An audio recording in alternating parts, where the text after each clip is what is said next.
Before we dive in today, are you on LinkedIn?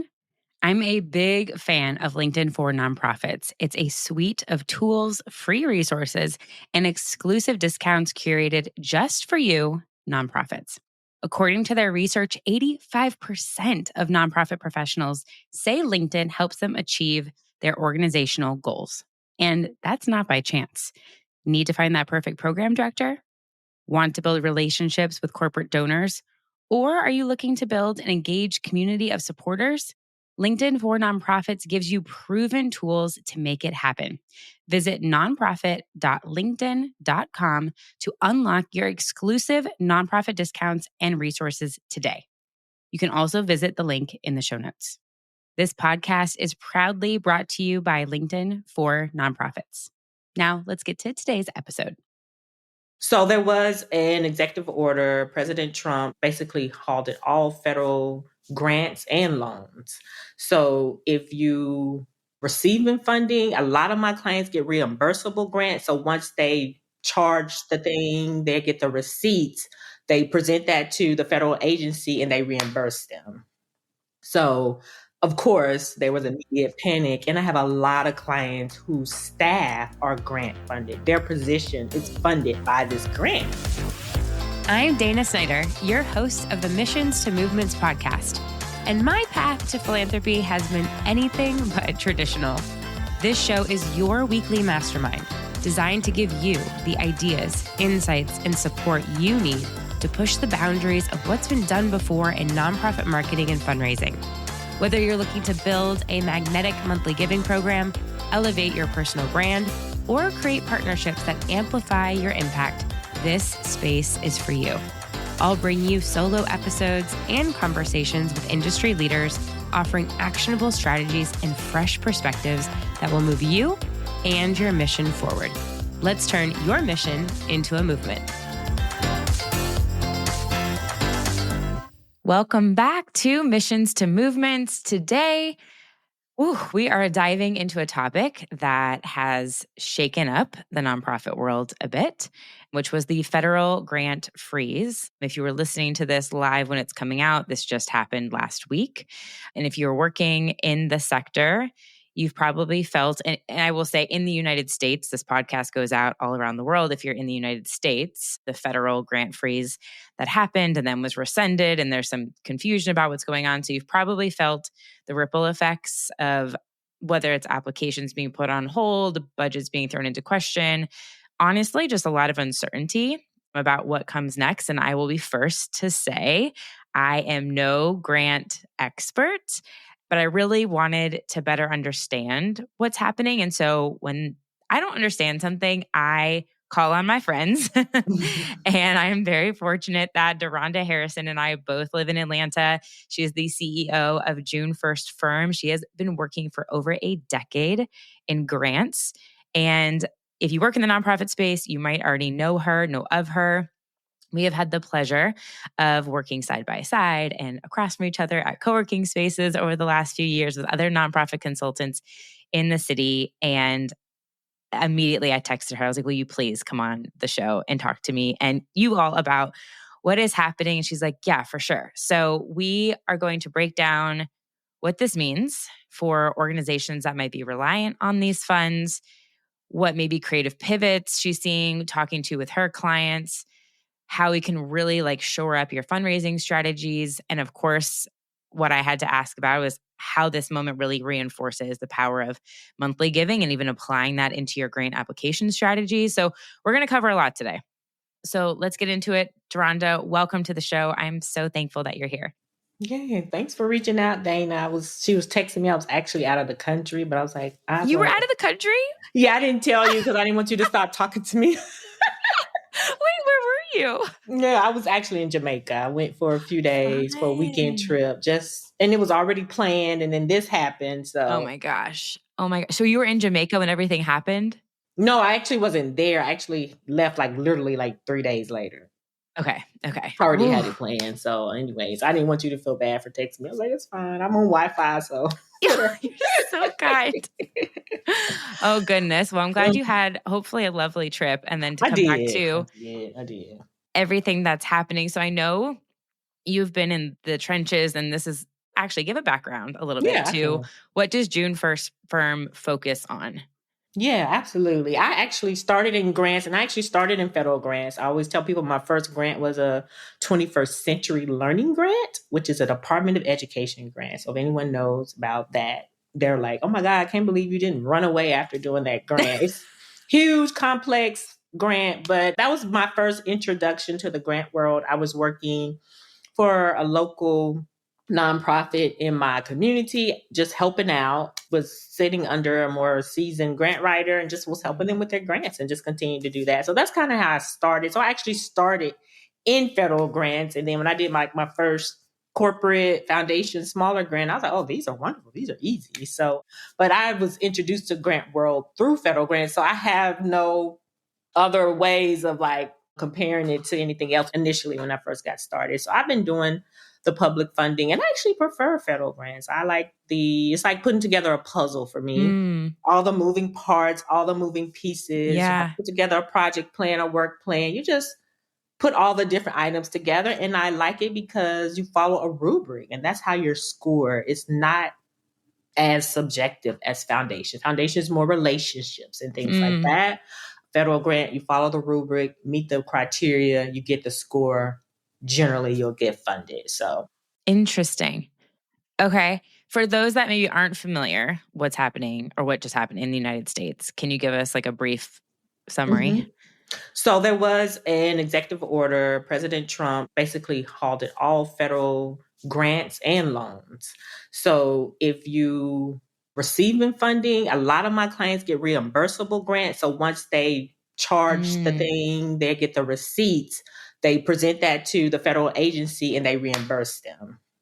So, of course, there was Oh, immediate wow. panic. And I have a lot of clients whose staff are grant funded. Their position is Yeah. funded by this grant. Yep.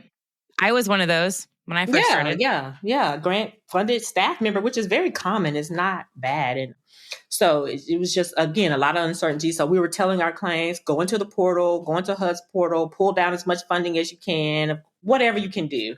So, of course, they did that. But of course, the portals were locked down. They couldn't access them because I was like, oh that's a great idea. Just go in there and grab, pull down what you can within reason, of course. But of course, they had Yeah. everything locked down. So it was just a lot of, again, uncertainty. Like I was saying, Dana, before we hopped on, some of my clients even reached out to their HUD point of contact, and their HUD was like, we haven't received no direction on any of these things. So we're still just waiting too. So again, just it was a lot of unknown and a Yeah. lot of things that people were still navigating, figuring out, and even still today.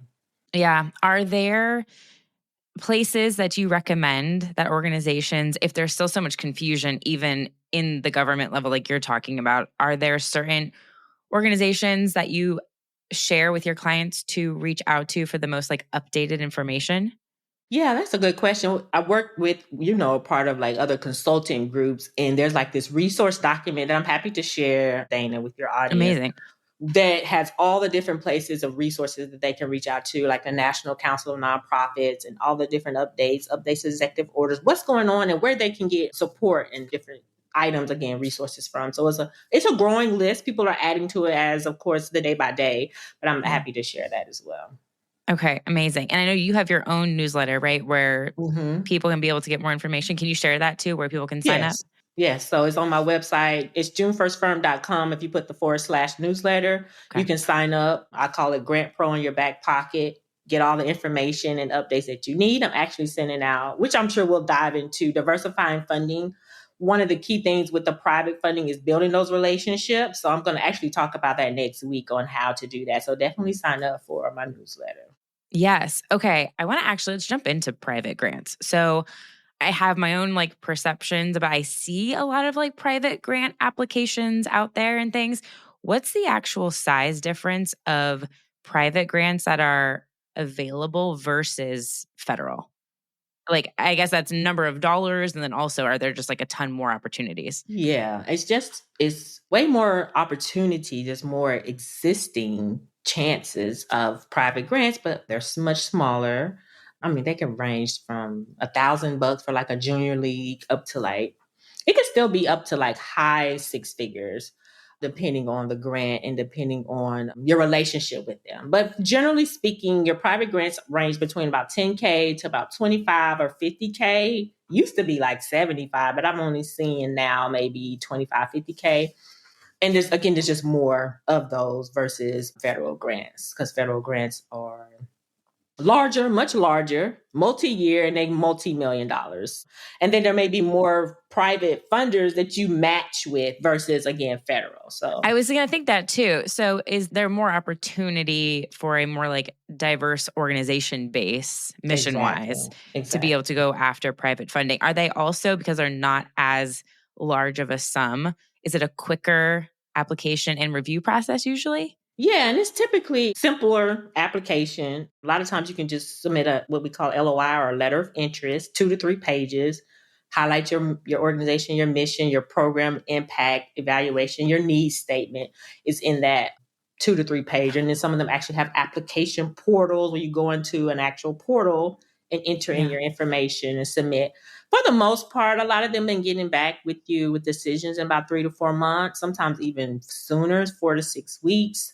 I've been seeing that timeline, get smaller and smaller, which is good so people can know. Mm-hmm. That is something that is ongoing. That is a service I offer. June 1st Firm does, is the ongoing grant writing for those type of grants, because they're more frequent and you just contract with us to manage those and do those for you. Okay. Yeah. Because there's probably a lot larger quantity of ones that you could go after. Okay. That makes sense. Mm-hmm. So you know me, and I'm all about something happens. And even if it's like putting us against a wall, I'm like, what can we do to take action? Like, what creative pivots or things are you seeing? I know there's a lot of uncertainty right now on what's going to happen, but with some of your clients, are they asking you about what options do they have if their grant was to be, or loan was to be canceled or paused for a long extended time? Like, what are recommendations you're providing or conversations that are happening?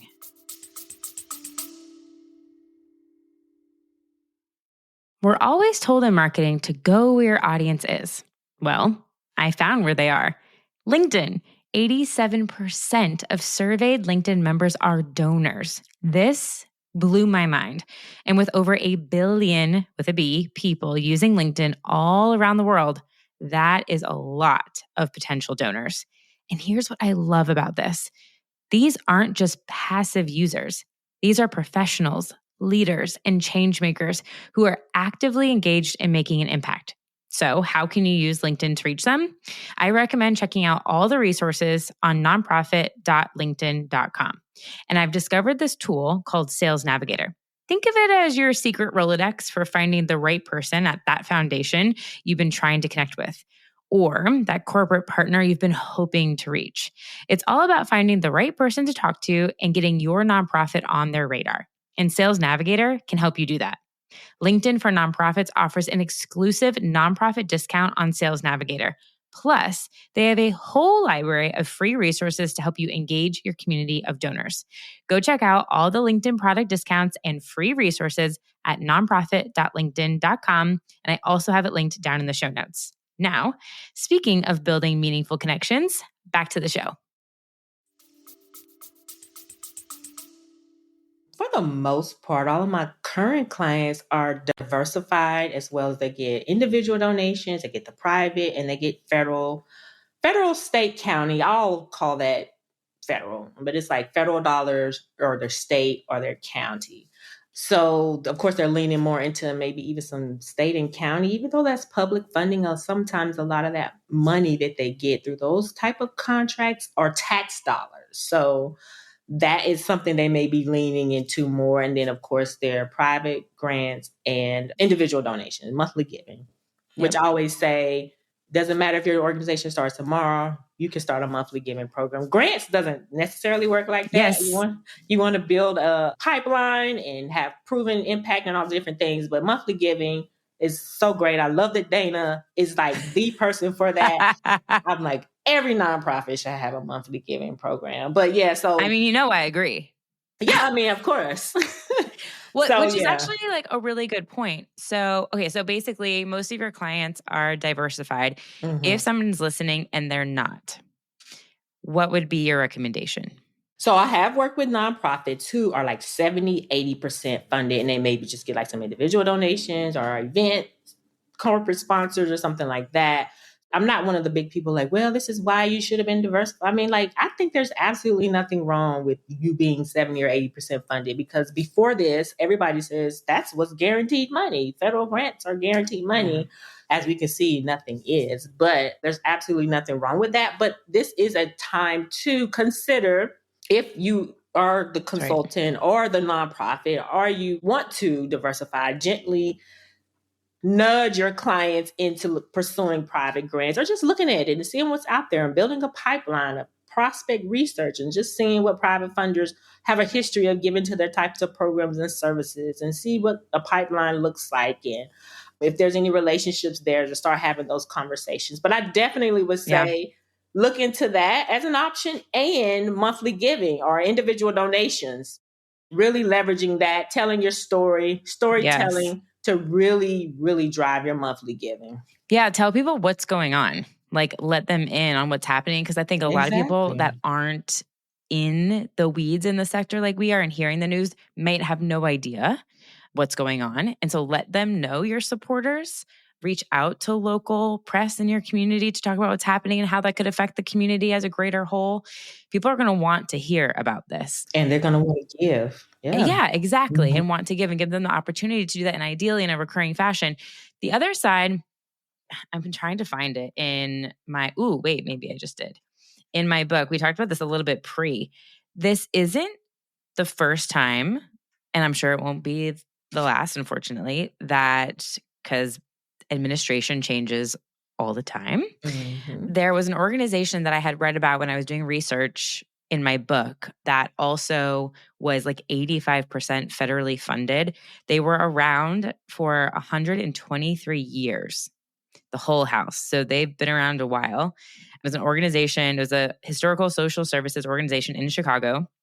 It was co-founded by Jane Addams, the first woman to receive the Nobel Peace Prize in 1889. And they filed for bankruptcy in 2012. And the reason that happened, and what was really interesting about their financial model, is before the charitable tax deduction took effect in 1917, they were entirely founded by private gifts, when there was no tax benefit to donors, which I think is so interesting. I think, like, I don't even think about that time. Yeah. People just were nice people. They wanted to give. Yeah. So entirely funded.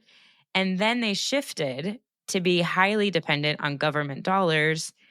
Things were changing at the time. And so they ended up not being able to progress back to like individual private funds fast enough. And that led to their bankruptcy. But I think it's like stories like these where this has happened before, and how can we make sure that we're in a good place moving forward. And so when you talk about diversifying funding, and we've talked about this when we've been in co-working spaces together, within grant applications, you've mentioned to me the importance of talking about an organization's monthly giving program. Can you share what you mean by that? Yeah, I always say, I mean, ideally, you're starting a nonprofit, people that should be giving, or your donors, or people that believe in your mission and work that you're doing. We call it a monthly giving program, but it's essentially individuals that are giving to your organization. And ideally, you would like them to give monthly. So I always say starting with that. And then you may do events where you fundraise, have corporate sponsors, other like program fees if you do any type of consultant work, or even some people rent out their space, they make money like that. And then grants. So I always say grants is icing on the cake. So having all those layers before you kind of go into grants, I've pretty much seen 90% of grant applications ask what I call the sustainability question. Grant writers, we call it the sustainability question. And it's essentially, what are you going to do when we stop giving you money? When we stop giving you grant money, how are you going to sustain this work? How are you going to keep doing these things? Even if we're directly funding a project for 2-3 years, what are you going to do? What's your plan? And clients always struggle with answering this question. And I'm like, you all basically want to share what is all of the revenue streams for the organization. And that's what we list. We have individual donations. We have a development department or development team that pursues grant funding every year. We have events that we raise. We may have 2 large events every year that brings in funds for. So listing all those different things, that's what funders want to hear. And they love to hear the diversity in your revenue. Amazing. So even like working on this now, being able could help win more grants down the line.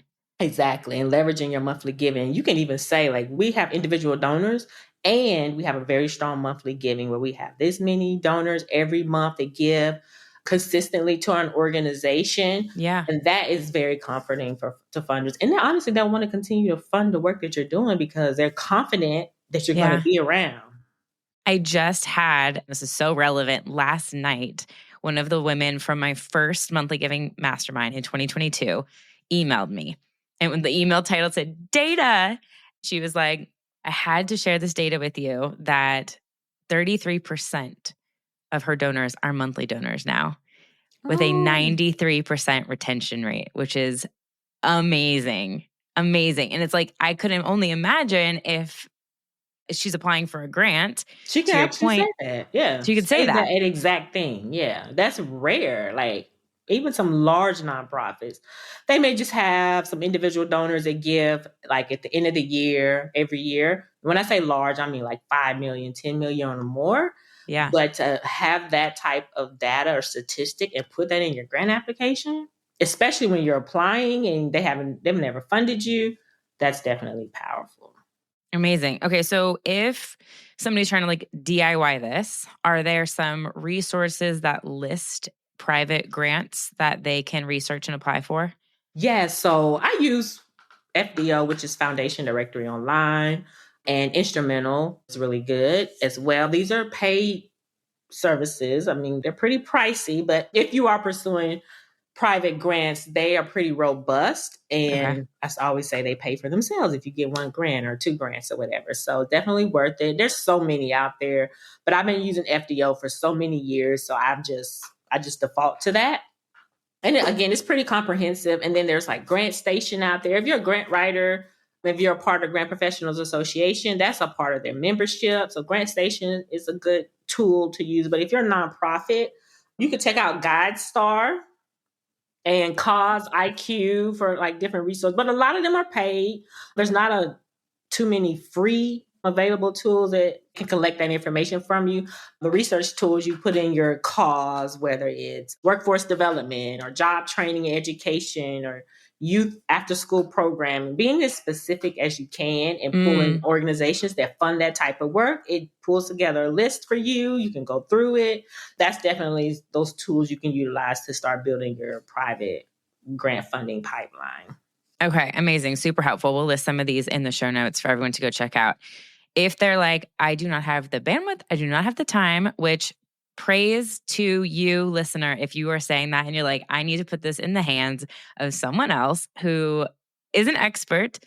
DeaRonda, are you open for people to work with you right now? Yes, absolutely. They can go to my website and schedule a call. We definitely will have a conversation to make sure that, you're a good fit for the services that we offer. If you just looking for prospect research, we can do that. If you're looking to go on a monthly retainer, we can do that. If you just like, we just want to apply to this one state opportunity, we do that as well. But a lot of our clients want ongoing support. Yeah. Especially because they're pursuing grants throughout the year. So we do have retainer clients as well. So you can definitely go onto the website and learn more. Amazing. Thank you so much for making the time to hop on this. I think if anything, it helps us just to work with an expert to talk through strategy and the rest of what the rest of the year looks like from a budgeting perspective and what opportunities are out there that maybe weren't considered before. And so I know I will be reaching out to you and leaning on to you if anybody comes my way. But please, please, please, listener, if you are someone who is dealing with any issues within the federal space, lean on these experts who are just dealing with this across the board with different clients. So thank you for everything that you do. Thank you for joining me. Is there any final piece of advice or anything that you want to share with listeners before we wrap? Yes. And I just wanted to say there's, again, I'm part of the consulting group, especially grant writers. And there's a thread of how to shift language. So I've been under multiple administrations. So, but now, of course, DEI is not appreciated, for lack of better terminology. So like shifting the language, instead of saying DEI, saying other language, instead of saying cultural competency or staying away from the word indigenous. So you're not changing your program. You're not deviating from your mission. And this has even happened again under different administration. You're changing, like you're repackaging how you're communicating your offering. So again, grant writing specialist or expert can definitely help you with that. That's something that we do at my firm really well, just helping clients think through that strategy. So that's something to consider. I don't want people to think, well, we do this work, it can't get funded, we got to figure something else out. There's definitely other opportunities. You can repackage your way of doing things. Thank you so much for saying that. I don't like that we have to do that and change language, but I'm sure, like you said, you've been through multiple administrations and things change regarding who's in leadership. It actually reminds me of when I used to do a lot of ads on Meta. Their automatic algorithm flags certain words, and kind of similar, you have to tweak the language that you use, or else your ads could get flagged and they could not run. That's kind of like my comparison in my mind to what you're referencing. Yeah, absolutely. And so sometimes you just have to tweak it, even though you can still get it pushed through. It just like the bots are firing to try and monitor what's being pushed out. But love that. Okay, so that's a beautiful tip, that funding can still be possible even if you think that your organization might not be able to receive funding. Absolutely. Yeah. Definitely think about strategy and other ways to say the thing that you're doing. Okay. DeaRonda, thank you again so much for being here. Everyone, go follow DeaRonda, junefirstfirm.com. Sign up for her newsletter so you can get all the information that she's sharing out. Do you do weekly newsletters? I do. I send a newsletter every week, every Monday. So yeah. Okay. Perfect. Awesome. Thank you. And we will see everyone next Wednesday. Thank you so much for tuning into today's episode of Missions to Movements. If you enjoyed our conversation and found it helpful, I would love for you to take a moment to leave a review wherever you're listening. Your feedback helps us reach more change makers like you and continue bringing impactful stories and strategies to the show. Don't forget to hit that subscribe button too, so you'll never miss an episode. And until next time, keep turning your mission into a movement.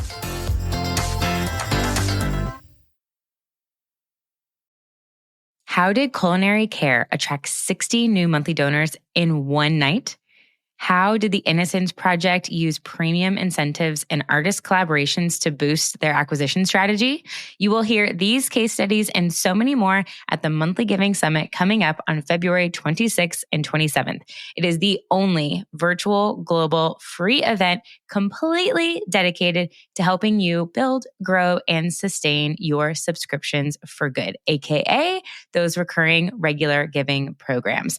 I invite you to join us. Go to monthlyGivingSummit.com or click the link in the show notes to register for free now.